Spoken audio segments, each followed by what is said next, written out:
हमारे पर तीन प्रकार के ऋण है। पहला देवों का ऋण, जो अनेक प्रकार की विद्याओं को इस पृथ्वी पर लाए।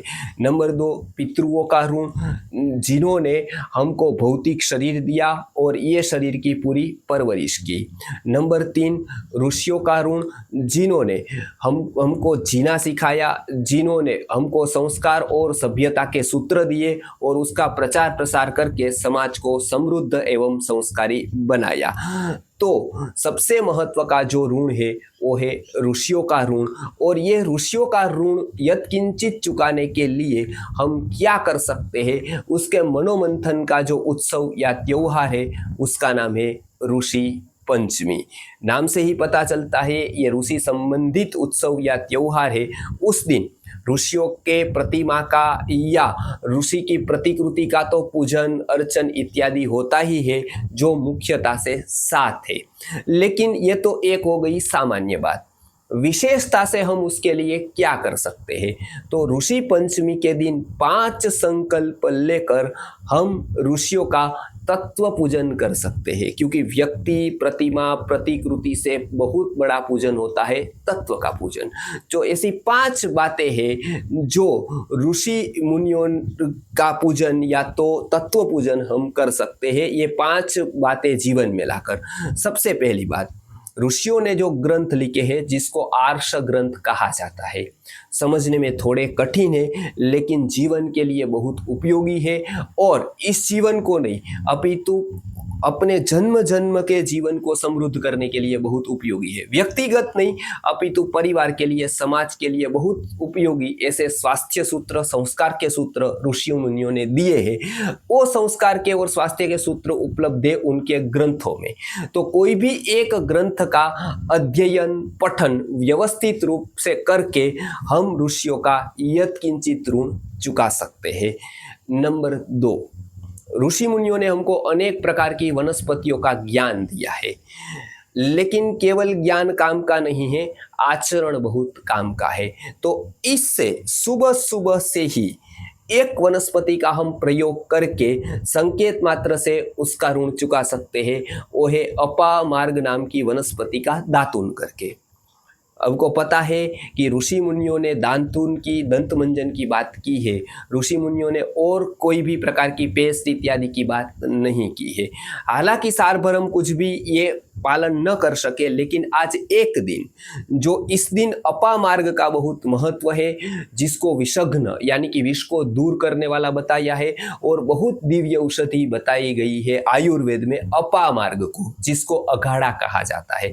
कम से कम आज के एक दिन सब लोग अपामार्ग का दातून करेंगे तो एक शुरुआत हो जाएगी दातून की, और उससे दंत रक्षा, मुख रक्षा तो होगी ही होगी, लेकिन जीवन में एक संकल्प का निर्माण होगा जो एक सूत्र हमने व्यवहार में लाया। तो ये एक है अपामार्ग का दातून, उस दिन सबको अवश्य करना चाहिए। नंबर 3, सांबा की खिचड़ी। आपको पता है कि बहनें ऋषियों का जो पूजन करती है इस दिन मेंसिस में जो बहनें मतलब आती है, पुख्त हो गई है, ऐसी बहनें ये व्रत करती है ऋषि पंचमी का। और उस दिन सांबा के धान्य की एक प्रतिमा बनाकर सप्त ऋषि का पूजन करती है और उसके बाद सांबा की खिचड़ी वो खाती है। हालांकि उसको पता नहीं है कि वो ये क्यों कर रही है, लेकिन गूढ़ार्थ और भावार्थ इसमें छिपा हुआ है कि ये सांबा की खिचड़ी मेंसिस वाले बहनों को मेंसिस के दौरान अवश्य खानी चाहिए। मेंसिस के दौरान जो अनेक प्रकार के पेन होते हैं, अनेक प्रकार की बीमारियां होती है, तो इससे बचने के लिए ये मासिक के दौरान 3 दिन यदि सांबा की खिचड़ी खाए तो उससे बहुत ही स्वास्थ्य लाभ प्राप्त होता है, गर्भाशय की शुद्धि होती है और पेन में बहुत राहत मिलती है। तो ये प्रतीक के लिए, ये हमको सिखाने के लिए एक दिन होता है जो बहनों को उस दिन सांबा की खिचड़ी खानी चाहिए। तो इस दिन तीसरी बात जो है वो बहनों को करनी है, सांबा की खिचड़ी खाकर हो सके तो और कोई भी प्रकार का और द्रव्य, दूसरा द्रव्य उस दिन नहीं खाना है, केवल और केवल सांबा की खिचड़ी ही खानी है। नंबर 4, केवल सांबा की खिचड़ी मेंसिस के लिए पर्याप्त नहीं है। नंबर 4 पर आता है रजस्वला परिचर्या का ज्ञान। यानी कि जैसे एक बात है सांबा की खिचड़ी, ऐसी बहुत सारी बातें हैं जो मेंसिस के दौरान पालन करनी होती है। पहले के समय पर बहनें वो करती थी, इसके लिए कभी उनको पेन नहीं होता था, कभी उनको प्रसूति में कोई तकलीफ होती थी, कभी ना वो अस्वस्थ होती थी, कभी ना उसको स्ट्रेस आता था, कभी ना तो व्यग्रता आती थी। और खास करके हार्मोनल इनबैलेंस के कारण जितने भी रोग आज बढ़ गए हैं, उसमें से एक भी रोग प्राचीन भारत की महिलाओं में नहीं देखने को मिलते थे। उसका क्या कारण था? उसका कारण था कि वो मेंसिस के दौरान, मासिक चक्र के दौरान क्या करना चाहिए और क्या नहीं करना चाहिए, इसके सूत्र उन्होंने जीवन में चरितार्थ किए थे। तो ऐसे जो सूत्र है वो आयुर्वेद की अनेक संहिताओं में बताए गए हैं और इसी को लेकर हमने एक पूरा का पूरा वीडियो बनाया है, कोर्स भी बनाया है। तो वीडियो जो बनाया है वो है रजस्वला परिचर्या, यानी कि मासिक चक्र के दौरान क्या करना चाहिए, क्या नहीं करना चाहिए, इसका पूरा का पूरा वीडियो आपको इसी चैनल पर देखने को मिलेगा। तो आप अवश्य देखिए और ये ज्ञान लेकर इसका पालन करके आप स्वस्थ रहे। और अंतिम और 5वीं बात, ऋषि मुनियों के एक ज्ञान का प्रचार और प्रसार करने का संकल्प लेना। केवल हम ही करें, हमारा घर ही करे और स्वस्थ रहे, इतना काफ़ी नहीं है।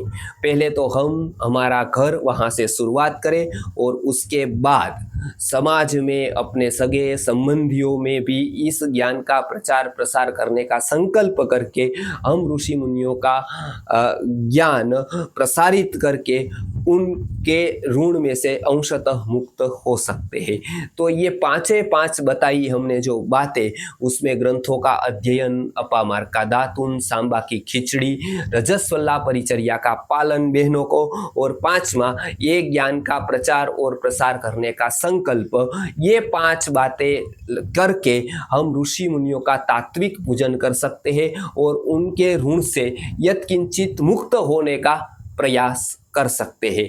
इससे जीते जी हमको स्वास्थ्य मिलता है, मरते समय शांति मिलती है और मरने के बाद सद्गति प्राप्त होती है।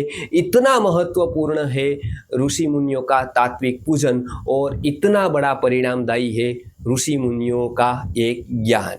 आज के वीडियो में इतना ही। नमस्कार।